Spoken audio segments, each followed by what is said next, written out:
अभिनेत्री शिवानी सुर्वे व अभिनेता अजिंक्य ननावरे यांचा नुकताच लग्न सोहळा पार पडला।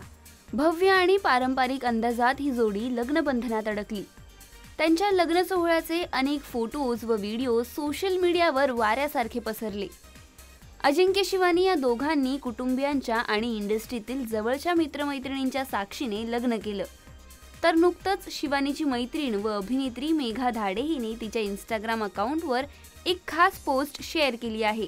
मेघाने पोस्ट केलेल्या या फोटोजमध्ये ती शिवानी व अजिंक्य यांची रेशीम गाठ बांधताना पाहायला मिळत आहे। शिवाय मेघाने या फोटोला बांधते ही रेशीम गाठ अक्षता आणि मंगलाष्टकासात दोनाचे होणार आता 4 हात 2 जीव गुंतणार एकमेकात असं खास कॅप्शनही दिलं आहे। शिवाय मेघाने शिवानी अजिंक्य यांच्या हळदीलाही हजेरी लावली होती। तर त्यावेळी मेघाच्या डान्सचा व्हिडिओही चांगलाच व्हायरल झाला होता।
मराठी चित्रपटसृष्टीतील लेटेस्ट अपडेट्स आणि गॉसिपसाठी आमच्या चॅनेलला सबस्क्राईब करा आणि बेल आयकॉन दाबायला विसरू नका।